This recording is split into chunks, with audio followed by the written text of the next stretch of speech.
Today's webinar, titled Creating a Trading Plan, we're going to walk through step by step kind of the process that I've used to develop a trading plan specific to myself, and in the hopes that you can do the same and either develop your first trading plan, rather create your first trading plan, or develop further a trading plan that you already have.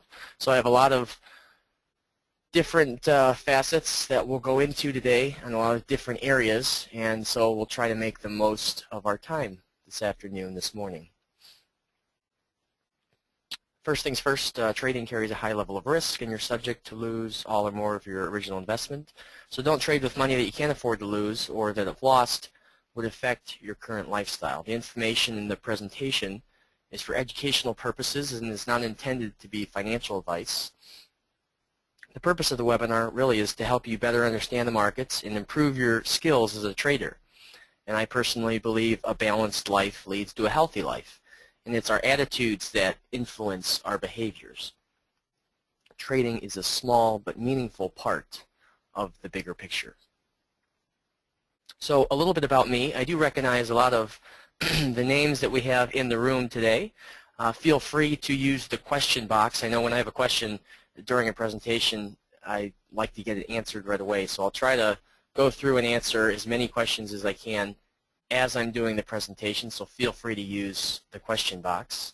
A little bit about me. My name is Tim Racette, and I'm a full-time trader. I'm an ASU Sun Devil, currently in Chicago. I grew up in the Chicago area, and I kind of bounce back and forth between Chicago and Phoenix. I had the pleasure to speak at the Traders Expo a couple of times, and the pleasure to meet a handful of blog readers as well. I do blog at eminimind.com, and I swing trade and I day trade. So just a little bit more on my trading specifics. I like to trade intraday, the E-mini S&P and the Euro, and then I like to swing trade stocks as well. And I find that it's a nice balance, kind of makes up for some of the volatility that we see on an intraday versus overnight, and then it helps to break up my time as well. And then a big part of why I'm back and forth between Phoenix and Chicago is because I race mountain bikes, and being cold and snowy in the winter doesn't make for the best training and riding conditions. So I like to get out where it's nice and warm and ride my bike. And I'm also on Facebook, and I have some YouTube videos up as well that you can check out if you'd like. So without further ado, let's jump right in. If you go to eminimind.com/trading plan, you can download the updated copy of this presentation, the slides. I gave a similar presentation at the 2009 Traders Expo, and I've since then made a few updates and a few tweaks along the way, so you can get that eminimind.com/trading plan, and that's what I'm going to be going over through today. So I'd like to start off with a quote by Jesse Livermore. "The fruits of your success will be in direct ratio to the honesty and sincerity of your effort in keeping your own records, doing your own thinking, and reaching your own conclusions. The average man doesn't wish to be told that it is a bull or bear market. What he desires is to be told specifically which particular stock to buy or sell. He wants to get something for nothing. He does not wish to work. He does not even wish to have to think." And again, that was a quote by Jesse Livermore. So personally, I feel that successful trading requires discipline, and something that you'll hear a lot of, I'm sure, and you've probably become very familiar with. But I think that both in trading and other successful endeavors, it takes a strong level of commitment. And from commitment, then you can begin to develop a feeling of confidence after you've committed to the task or the goal at hand. And then from there, you begin to develop this pattern of consistency, and then with consistency, you incorporate that ability to adapt. So that's kind of the structure or the smaller goals that we're looking to achieve along the way. And I feel that trading is really comprised mostly of the mental aspect. So while the systems and the execution is important, I only place about 20% of the focus on the system itself. It really comes down to the mindset and the ability to execute. So to give you a little outline of today's topic and some of the things that we're going to go into, we'll talk a little bit about kind of a top-down holistic approach and kind of the mission of trading, some of the larger goals. We'll talk a little bit about market theory, some specific goals that you may want to look at setting for yourself. We'll talk about not a specific trade methodology, but how you can develop a methodology for yourself. And those things would incorporate risk, some rules. I'll go through some example rules that you can use. We'll talk about a few ways to kind of hash out a trading system. And then we'll go into a little bit of the business management side, talking about the record keeping and some of the motions in trading journals and things that you may want to take note of. Some routines that I use to kind of help create that framework, and a couple of checklists as well, and some contingency plans and things that are nice to have in place. So Warren Buffett is said to have two rules. Rule number 1, preserve your capital. Rule number 2, don't ever forget rule number 1. So it's just kind of, to really harp on the fact that the goal of trading is not to go out and seek as much risk as possible, but it's really to preserve your capital. And Danette asks if the session is being recorded. It is, and we'll have a link to that following the webinar. So go ahead and make any notes you'd like, but again, the presentation is available, all of the notes and the slides, emoneymind.com/trading plan, so you don't have to write down every slide, all of the notes. We'll be recording it as well. So thanks, Danette, for reminding me about that. So you want to treat trading as a business, not as a hobby. And I've always found this saying interesting: hobbies cost money, and a successful business makes money. So kind of the mission and what is the overall goal as a trader? You want to look at, what are your goals? What do you want trading to do for you? So this first 1 or 2 slides is kind of a little bit holistic view of the markets, kind of the bigger picture. But I think it's important to start from there and kind of build that foundation, because the mission really does help to build that that longer-term perspective and provide that direction. And then it also can act as a guide.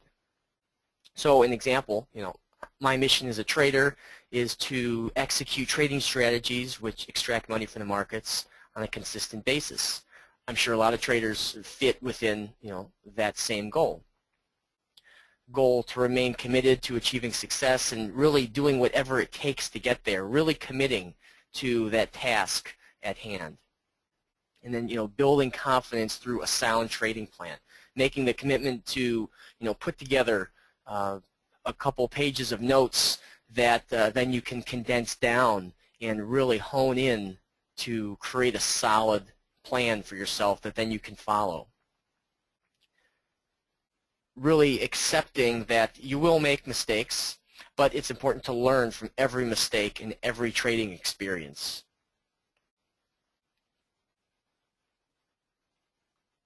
So some of my theory behind the markets and how I kind of view the markets is that, these are really the forces that you believe drive the market, and I think it's really important to separate your own beliefs and not necessarily feel pressured to go the way of, everyone else or the media or people that you talk to.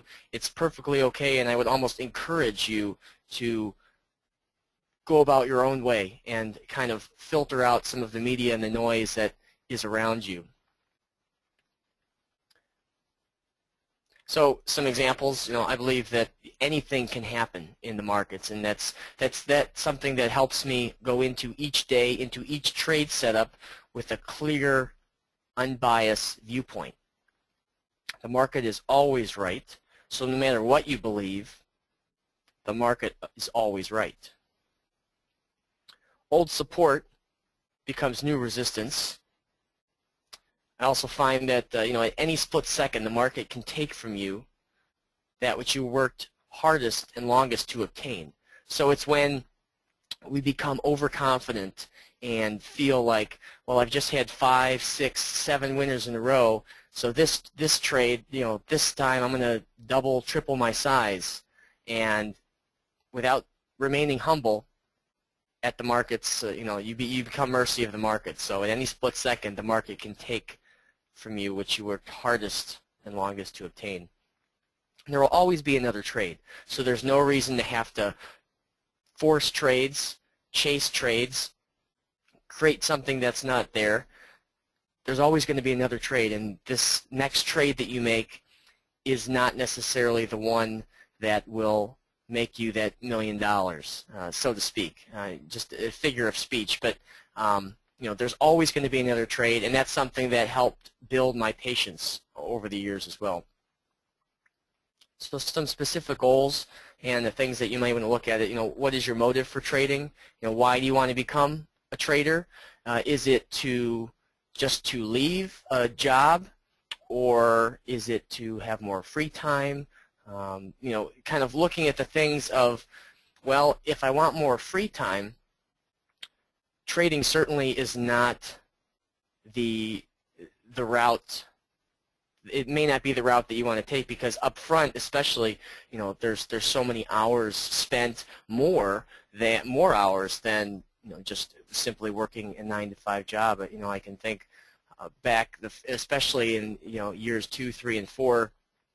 There's so much time spent on the weekends, on the evenings, and especially when the market's closed, that is all of that extra homework and extra time spent that had I just worked a regular job, I would not be probably working as hard. But it's just another aspect to trading and becoming successful in really committing to doing whatever it takes. So what's driving you to succeed as a trader? And when you identify those things, then that helps, again, guide you and kind of get you through some of those tough times, because there will be good times and there will be bad times, and having that motivation going through the hard times is what gets you through. And then asking yourself, what makes you different than the thousands of other traders out there? Do you have some sort of unfair advantage? Do you have are you incredibly disciplined? Do you have the ability to stick to your rules and execute and things like that? What makes you different? Do you just have this love for learning and this strong desire and passion for trading? Those are the kind of things that will set you up for success down the road. And then you have that time commitment. So time commitment of studying the markets, progressing as a trader, really customizing the trading plan that fits you.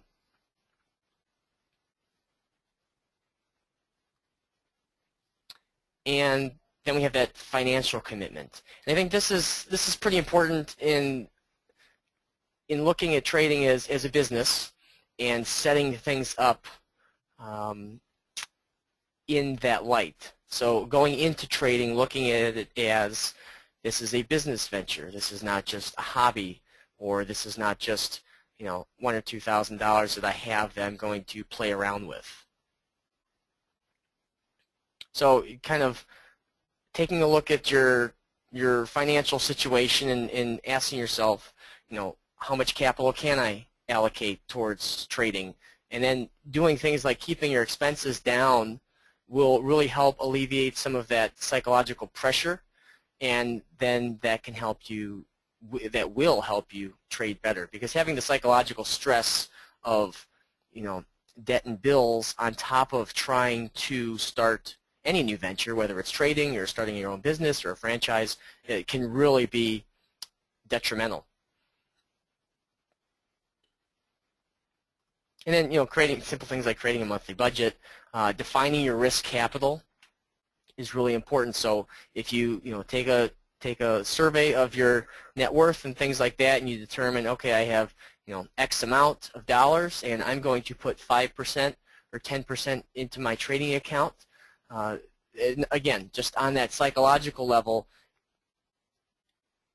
the worst case scenario, if I were to lose my entire trading capital, it doesn't really affect my current lifestyle because, well, it's only 5% of my total capital. So those things from the start can help really set you up for, set you up for success. It's kind of a corny term, but setting yourself up for winning and prospering down the road. So again, yeah, risk capital, money that if lost wouldn't affect your current lifestyle. I like that kind of definition of risk capital. And then, the bigger picture too, investing is also valuable, and the power of compounding interest and things like that. Just kind of really seeing where trading fits into the larger picture and the goal of, living off the interest and living off the money, using your money as your employees, so to speak. So that bottom line is obviously the main goal. And kind of setting, okay, what dollar amount am I looking to make each month? Taking a look at expenses and things, and okay, well, if I have $3,000 a month in expenses, then can I realistically make $3,000 a month if I'm only putting up $1,000 into my trading capital? Well, that's not very realistic. So kind of, keeping things in line a little bit, or bringing them down to a smaller term scale, on dream scale and a realistic scale, again, just kind of helps set you up for the road ahead. So, and we'll look at some ways to measure your progress as a trader aside from the dollars and cents. And then the last slide here on goals, or the second to last slide, I think, is just talking about market specifics and really doing your research on the market as a whole. So if just because you have time to trade doesn't mean you should be a day trader. That may not be the best, and I actually would not encourage that. I began in swing trading, and I found that I learned so much valuable information that I was then able to apply to day trading. So swing trading is certainly the route that I would recommend a new trader begin with. But really pick a market that suits you and your time commitments. Swing trading also allows for less time committed. You're not stuck sitting in front of the screen every day, all day. You can do a lot of your analysis and things after the market closes, set your orders, and that allows you to transition into trading. And if your goal is to trade full time, you can slowly transition from perhaps a job to trading full time. So you want to understand the markets that you trade and pick a. If you want to trade futures, go with a future-specific broker. Don't sell yourself short just to save a few bucks. Go with the best brokers that you can find. So time frame, matching your time frame and your personality and all those goals, making sure all those things line up.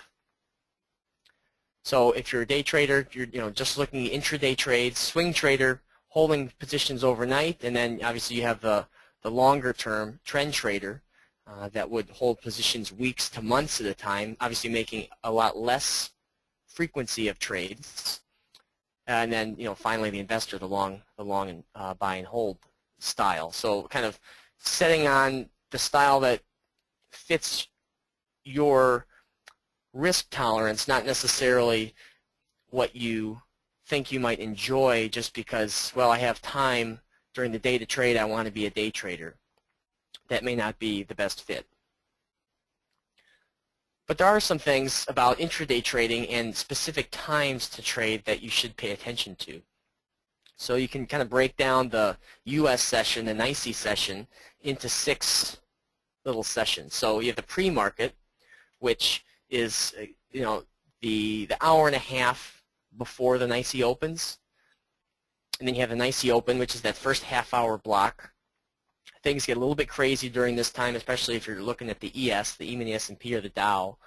Then the morning session, 10 to 11:30, that's when things start to kind of take shape for the day. Then things slow down during the middle of the day when a lot of the traders go to lunch. The big institutions have put on their positions, and so there's really nothing else for them to do in the morning and throughout the rest of the day, or at least into the lunch session. Then afternoon, traders come back from lunch, see what's going on. Perhaps some of the locals in the pit start becoming more active and things pick up. And then that last half hour, similar to the first half hour, a little bit wild and sporadic.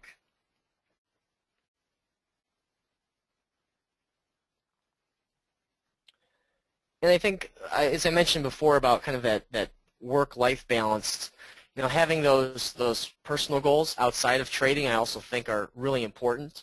So balancing trading with your personal life, and then looking at family, friends, other hobbies, whether you're involved in sports, community stuff, volunteering, spiritual things, kind of not just pigeonholing yourself to trading 20 hours a day.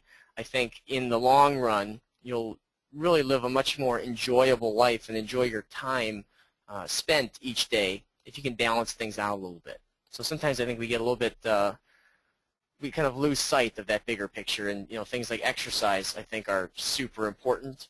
Not only can they help you physically, but mentally help your focus, help you think clearly, and kind of collect your thoughts. So all of those things together kind of help lead that more balanced life, which is something that I'm a really big proponent of. So looking at trading methodologies, I think it's important to start from the risk side and then move to the reward side. So looking at loss limits, we'll talk about the little thing called trading probation. We'll look at the size of positions and a little calculation to determine your share size if you trade stocks. We'll talk about setting stops and placing stop orders, and we'll talk about some of the emotions that are attached to the risk. And it really begins with, how much are you willing to lose, and what dollar amount is your account comfortable losing? What dollar amount can you comfortably sustain losing, and then go move forward from there. So let's go ahead and jump right into this. So loss limits I think are super important because they do a couple things. They kind of set you up emotionally by saying, okay, I have my line in the sand, and I know, obviously anything can happen, but I know that this is my max loss. So you want to set a risk per trade loss, and I would say, the smaller the better, but around 1% of your total account balance is something that allows you to take trades and have you develop this data set of winners and losers, but keeping your risk around 1 to 2% allows you to make changes along the way, and one trade is not going to devastate your account. Now, if you take 100 trades in a day and those 100 trades were losers, well then yes, your account would be gone. So to prevent that would be to set a daily loss and to not let your daily loss be more than 3% of your total account balance.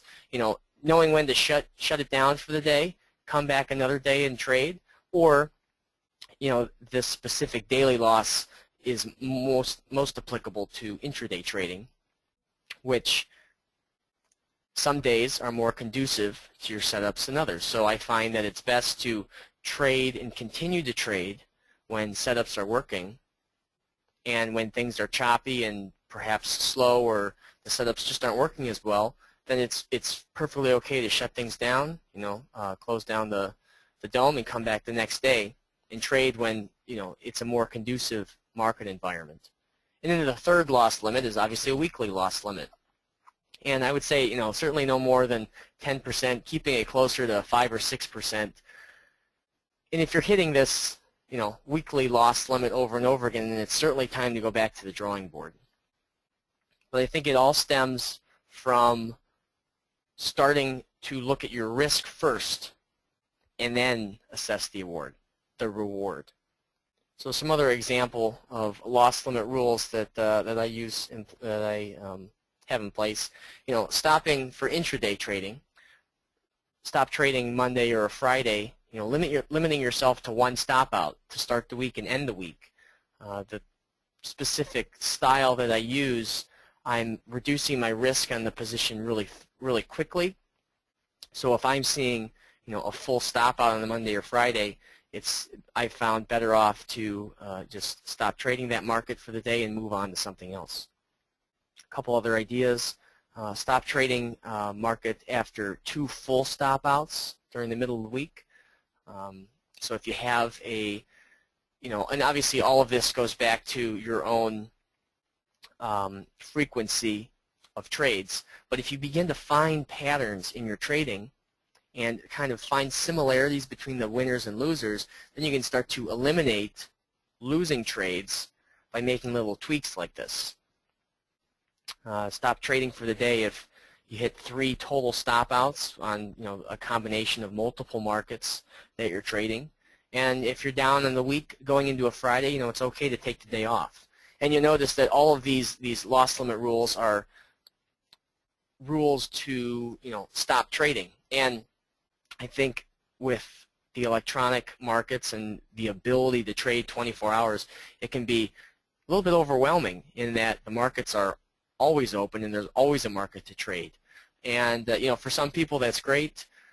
They can sit in front of a computer screen 16, 20 hours a day. For me, I've kind of gone that route and then began to dial it back and just focus on the most profitable times to trade, or at least that I found the most profitable times for me to trade. So these rules kind of help limit my losses and then skew that data set towards the winning trades.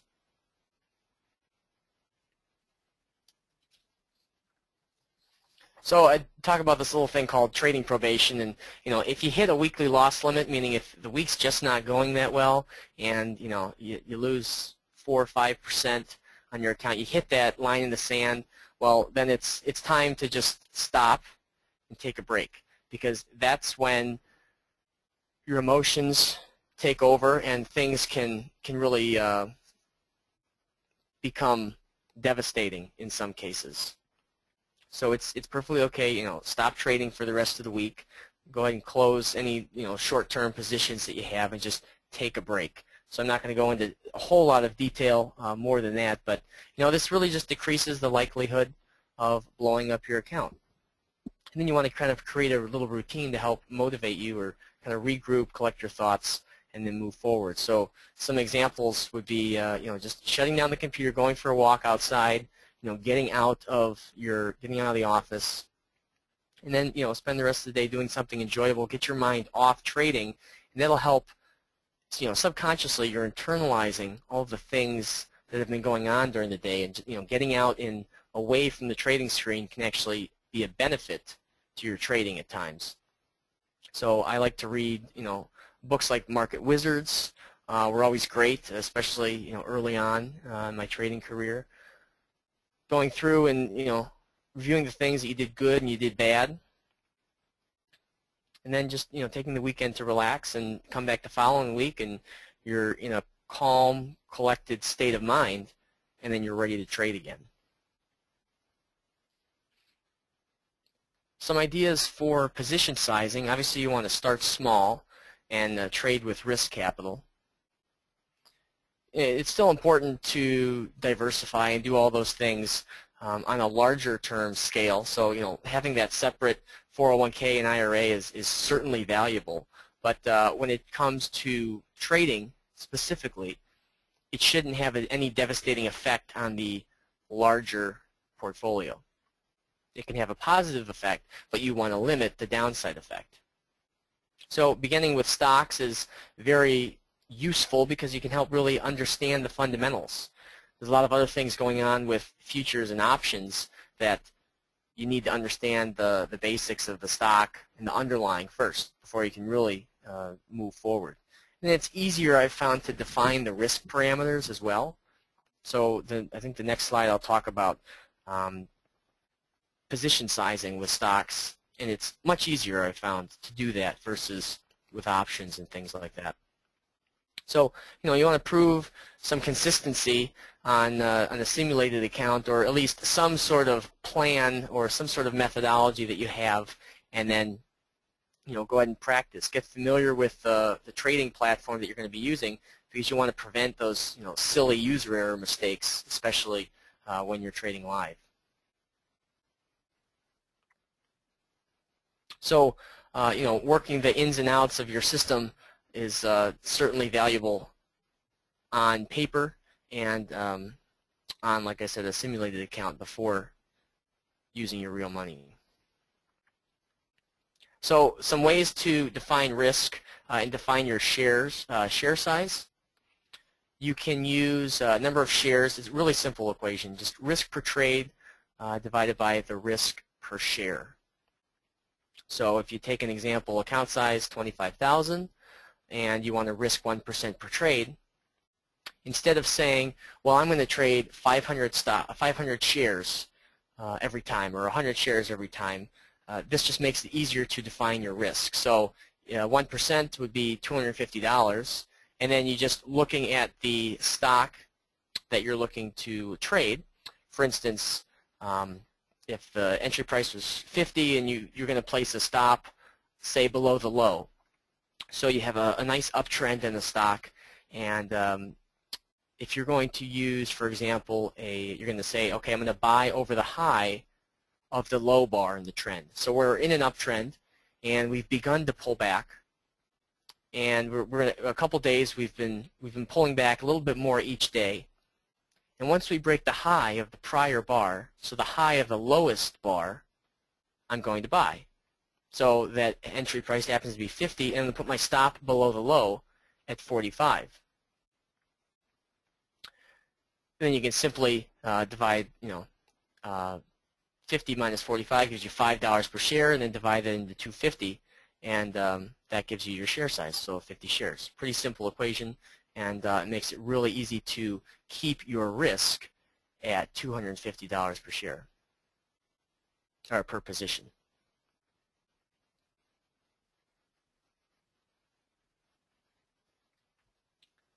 And then when it comes to stops, obviously always use stops, very important. And then I think it's really important to place them at the time of entry. So some good places for putting stops would be above or below support and resistance levels, not right at a specific level. So, round numbers especially, not placing them at $25 or $100, but or at the low tick. Giving them 10, 20 cents, a little bit of wiggle room on stocks, or a few ticks or a few pips on futures, I think is really important, and it'll help you help prevent you getting stopped out and then the market reversing right, going in your favor right after you get stopped out. And then stops can only be tightened, never widened. It's very important. I like to use trail stops, and it helps me reduce the risk in the position over time as the trade is going in my favor. And then you really have 4 basic outcomes to any trade. And the goal is to just eliminate that big loser. Again, you have this statistical data set, and you want to kind of skew the odds to the winning side. So you have a big winner, small loser, big loser. And if you can get rid of the big loser by using stops, this can dramatically help your winning percentage and your average winner and your overall expectancy in the markets. And then it really helps increase the chance of success by just getting rid of that big loser. So some example rules that you may want to incorporate. I have a bunch of them, but I'll just go through them fairly quickly here. plan your trade, trade your plan. It's really important to keep things simple, and the simpler the better. So if you have a 5-page trading plan, well, that's great. You may read it every morning and go through it, but I think it's more valuable to take that 5 pages, pick out the most important things and condense it down to, for example, a 3x5 note card. Really clarify the setups that you're using, or the entry rules or the criteria for trading, and then place that in front of you, and then you have a small reference, and you don't have to flip through this big, large trading plan that can almost be a hindrance in a sense. So remaining focused and disciplined is really important all of the time. If you're not in a clear state of mind, then it's almost best to just stop trading. You want to fully understand the markets which you're trading, and only place trades when you're in that calm state of mind. It's really important to be selective with trades, not just taking any trade, but really focusing on a specific setup. For instance, the high to low bar that I mentioned, the low of the high bar. I use a specific halfway back methodology, but really, like I said, the actual method is only 20%. It's the ability to execute. So the simpler, the better. For instance, just buying over the high of the low bar in an uptrend, or selling below the low of the high bar in a downtrend. Very, very simple, but it can be very effective because you're being selective and you're creating that edge. Placing stops when you enter the position, doing things like letting your winners run is easier said than done, but with using trail stops that can be much easier. So for instance, if you're in a long position, just moving your stop underneath the low of each swing low as you begin to move higher is an easy way to allow the market to tell you when to get out. And you have your stop in at the initial onset, so your loss is essentially managed. Keeping honest and meticulous records is very important, and we'll get into a couple slides on that in a little bit. Not chasing trades, having patience to say, okay, there will be another trade, and remembering that you are held accountable for every trade. Not letting that big winner turn into a loser is important, and I do that again by tightening my stop as the trade moves in my favor, and then holding my positions loosely. I don't add to a losing position. And finally, placing more weight on the longer time frames.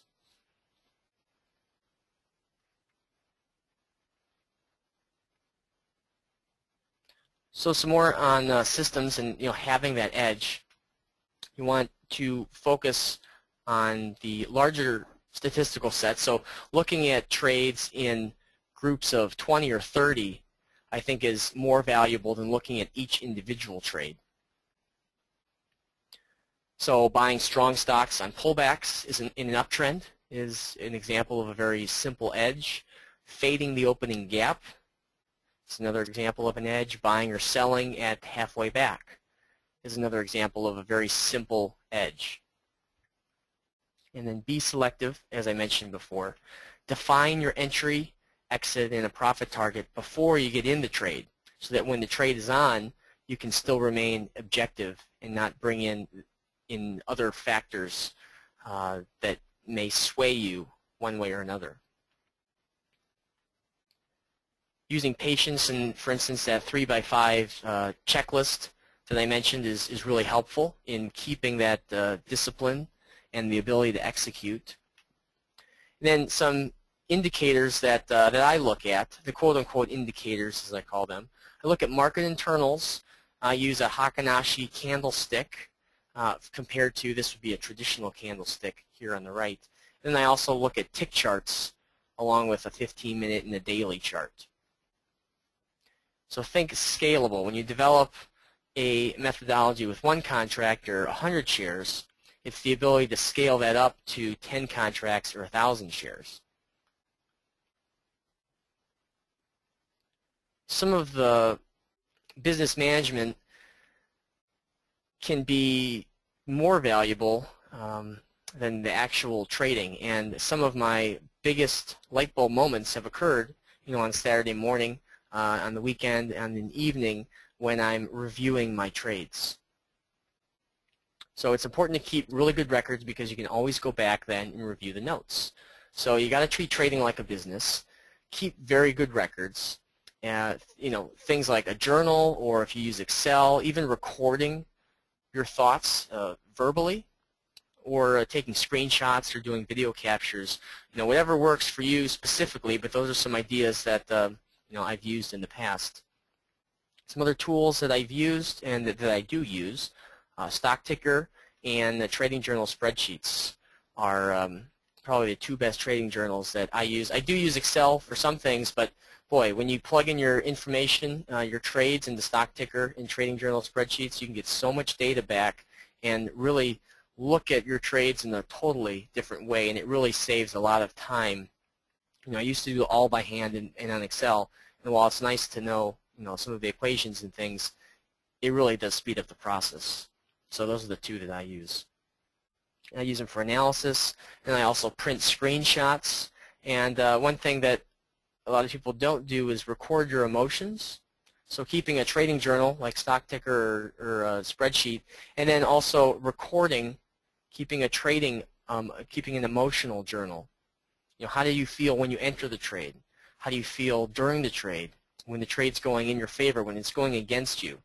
All of those things are important to make notes of at the time, and then you can go back afterwards and review those.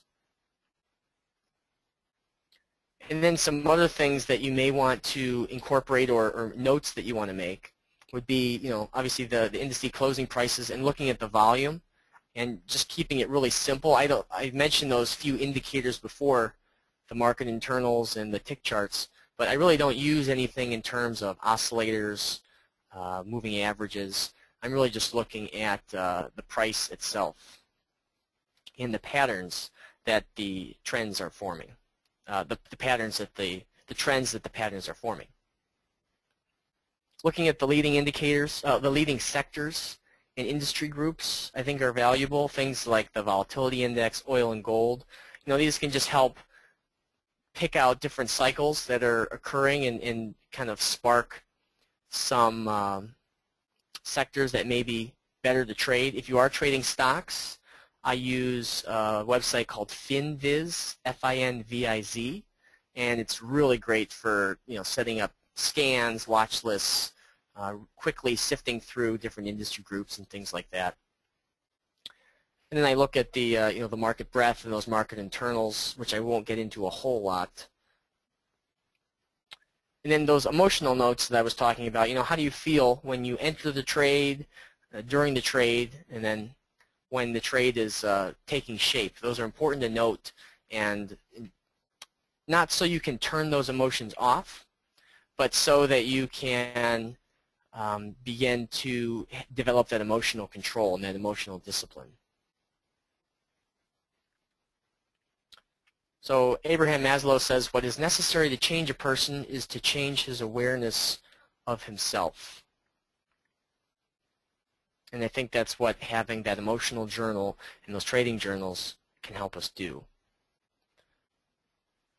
So I'm going to put up some calculations on the screen. Again, it's all in the trading plan, that so you don't have to write all these down. But some important things to calculate or to look at would be the winning percentage, your losing percentage, your average winner, average loser, and then the R multiple, which is your reward to risk ratio, and then the expectancy, which is kind of the average profit that you can expect per trade. And so by changing each of these variables just slightly, you can get a completely different outcome. So it's really hard to say, well, what winning percentage should I shoot for?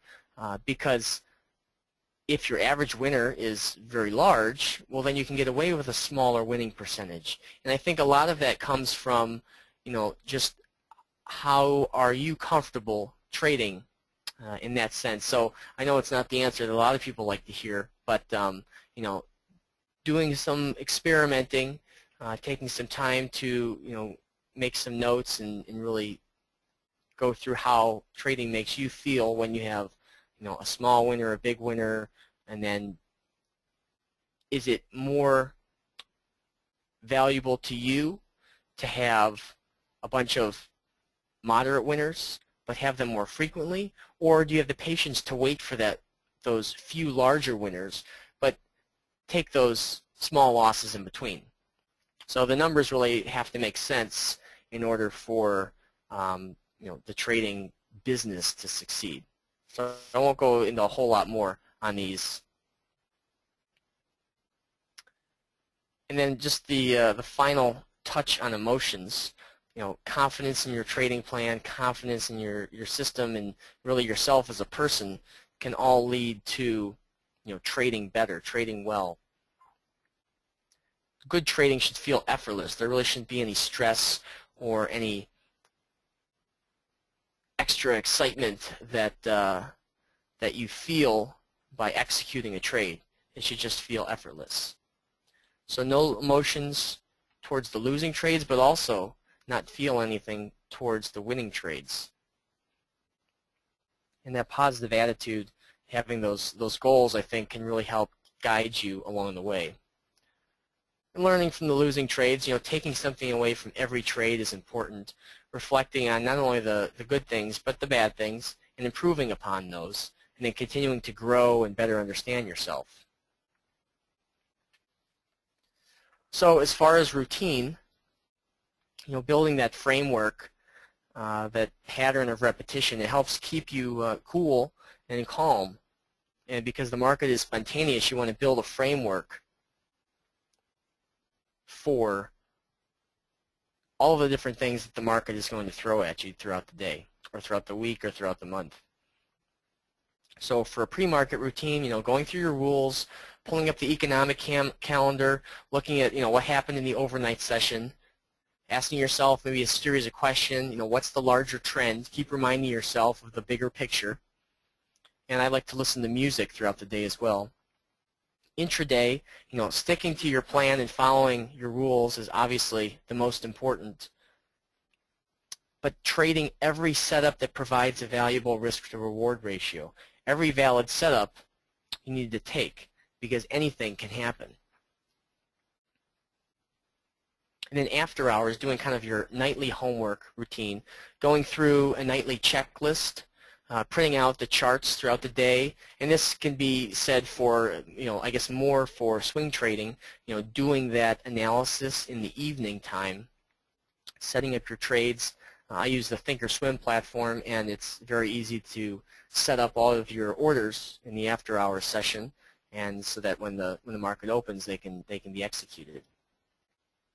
Even journaling your thoughts from the day or recapping the day's action can be very helpful.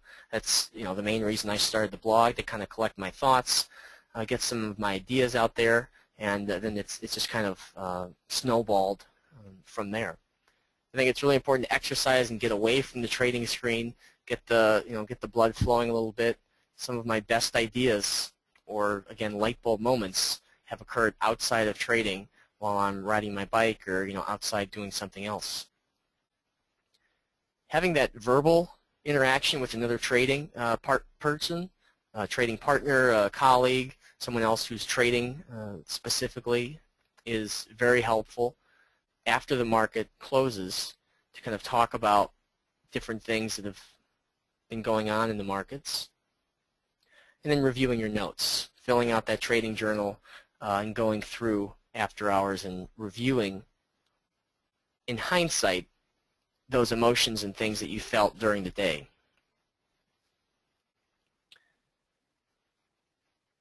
And then lastly, checklists help you stay efficient and kind of, again, build that framework and that routine. So some things to do each day, really simple, rebooting your computer, the exercise, eating quality meals around trading can really help keep you in a calm, clear, objective state of mind. So much of trading is dependent on your ability to execute, and it's important to treat your body right, I think, around, especially around trading days, and backing up your hard drive and things like that. Most importantly, being prepared for things like power outages would be the most important. So having your broker's phone number in your phone, computer repair. I know we had a power surge actually last week, and I have a really high-end surge protector, but it still knocked out my power supply, and I had to get that thing replaced right away. So having the computer guy uptown on my phone was really helpful. Your internet provider, electric company, stuff like that. When things get chaotic, you don't want to be running around searching for this stuff. So just being a little bit proactive. I've had to call my broker once or twice, lost power, and it's just super nice to have them in the speed dial, be able to pull the phone and talk to the person right away.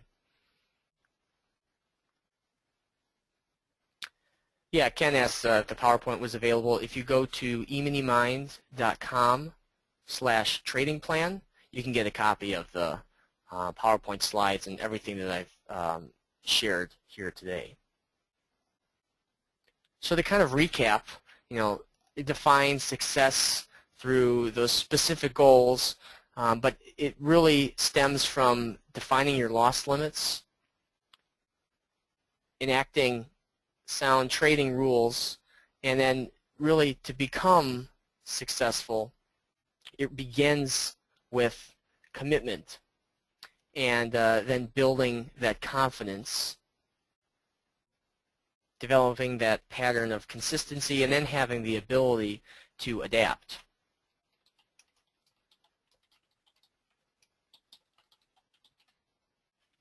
And just to leave you with a really, I've found, inspiring quote by none other than Benjamin Franklin: never leave that till tomorrow, which you can do today. And I think there's no better time than right now to take action. And if you're, want to get into trading or improve your trading, there's no better time than right now to start. If there's something that you'd like to try or a new hobby that you'd like to get into, just anything, there's no better time than right now. So just a few other resources that you might find helpful. I use, like I said, Thinkorswim and Infinity Futures for my charts. You can find a host of information on the blog eminimind.com. I use stock ticker and trading journal spreadsheets, both of those, stockticker.com, trading journal spreadsheets.com, and then some books that I really like that I've read over and over. Reminiscences, a lot of you probably read. Pitbull by Schwartz is really good for futures traders. The Market Wizards series, John Carter, really good guy. He's got a good book out there, Mastering the Trade. Trading in the Zone by Douglas. It's a pretty good one. And then Tax Guide for those who have questions about taxes. I'm certainly not the expert on trading taxes, but that was a really good, informative book that helped me kind of work my way through the tax structure for traders. So that's what I have for everyone today. And again, thanks again. I know there was a ton of information in there, going through, setting everything up from, loss limits to the business side of things, and some ideas for setting up different strategies like the low of the high bar, high of the low bar, the halfway back, which I use, gaps and things like that. I'll make the recorded session available. I can go ahead and send that out, and I'll also put that up on the blog, eminimind.com. So that'll probably take a couple of hours to get that up there. And then Conrad asks, what markets do I trade? Again, I trade the E-mini S&P and the Euro intraday, and then I also swing trade the equity stocks as well. So I found it's a nice balance to have both the intraday and then the swing trading in there as well. So if you have specific questions, you can reach me by email. You can also drop comments in the blog.